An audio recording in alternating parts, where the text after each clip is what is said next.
Hi, Phil Aston here from nowspinning.co.uk, here with another unboxing video, and on this one we're going to be looking at Iron Butterfly and Unconscious Power.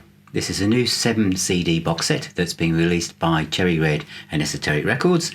So without further ado, let's have a look inside. So this is it. This is, as I say, Iron Butterfly and Unconscious Power.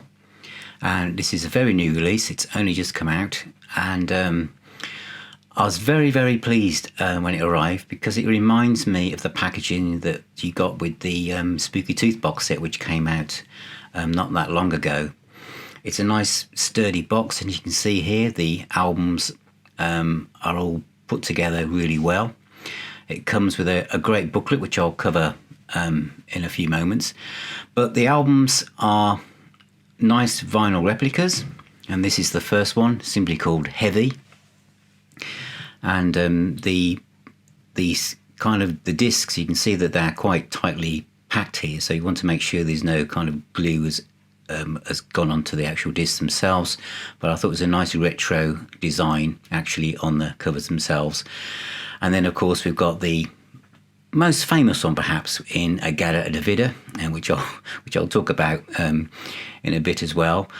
And then we've got Ball, which comes in a nice replica gatefold sleeve.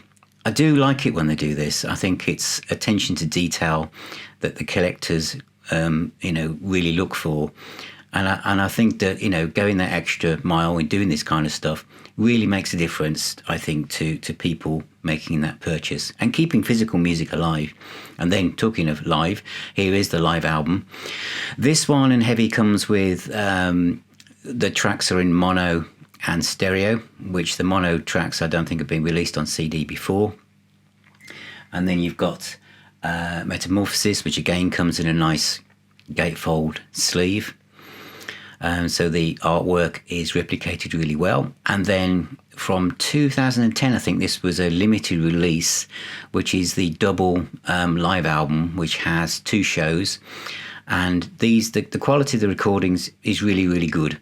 So I think the whole packaging here on the actual CDs themselves are really good, but the recordings are excellent. And then you get a poster, and many of us who watch this might be past the age of sticking this on the wall with a bit of blue tack, but it's still a nice piece to have, really. And again, attention to detail.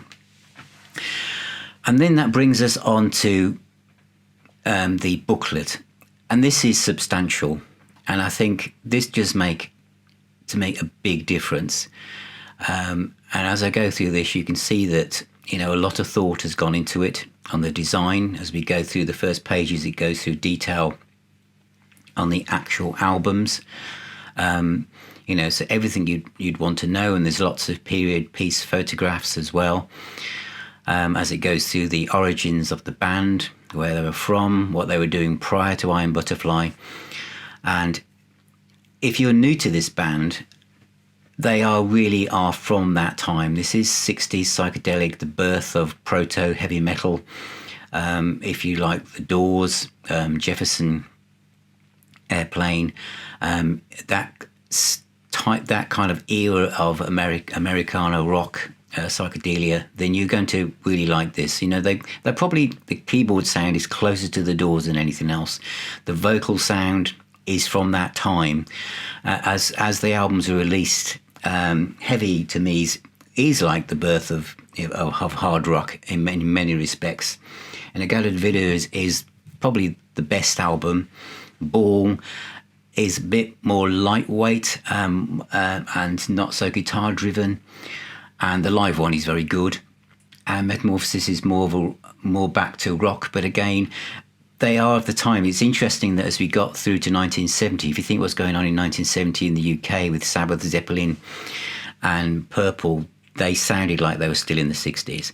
But I think what's really good about this booklet is, as I go through it, you can see here that there's lots of posters. If you're into the artwork from rock posters from that period in the late 60s, they're all in there. And you could have easily said that they could have left off these last few pages and could have, and cut corners, but they haven't. They wanted to put this together. So I think, full marks for Esoteric and Cherry Red for wanting to do this as they have done, because it's a great package. It really is good. And, I highly recommend it, if you're into this style of music. And does it replace that old original album series? Yes, it does. So that's Unconscious Power, the new box set from Iron Butterfly. Absolutely stupendous stuff. I said I'd mention the origins of the track In-a-Gadda-Da-Vida, which has taken on a life of its own, and it's the one that they're most known for, really, with that guitar riff that's not far removed from Sunshine of Your Love from Cream. Well, the legend is that I think the band had come back and found Don Ingle, who was the person who wrote it, and he'd polished off most of a bottle of wine, I believe, and the song was called In the Garden of Eden, but after a bottle of wine he found it quite difficult to say that out, so it came out of something like In-a-Gadda-Da-Vida. And that's how they took what he meant it was going to be called, which I guess if it was going to be called In the Garden of Eden, it wouldn't have taken on the kind of legendary status that it now has. The other thing, of course, is that how did it end up being probably one of the first rock songs ever that took up the whole side of a record? And that in itself is almost an accident, because they'd set up in the studio and the producer had said, okay, we need to get some levels, so just kind of like play something and I'll work something out. And they'd been playing this song live, and it had been getting longer and longer. And because they just thought the producer was setting everything up, they just played this song as they would have done live, and they just kept going. And then he sort of told them to stop. And so they thought, right, we're going to now start recording the album. And he came and said, I had that rolling, I think you should come and listen to it.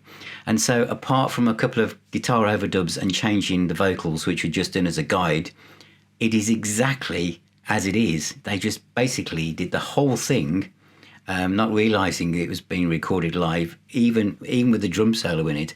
And that became their most famous track and the first rock song that took up the whole side of vinyl, which of course since then, that's more common than than you would have thought it would have become. So it's a great box set. It's a great band, and I say if you're into the Doors, that kind of Jefferson Airplane stuff, and that period of 60s rock, literally the birthplace of rock music, really, then it's well worth checking out. So thanks very much, and thank you to all our subscribers and patrons, and I'll see you on the next one. Thank you.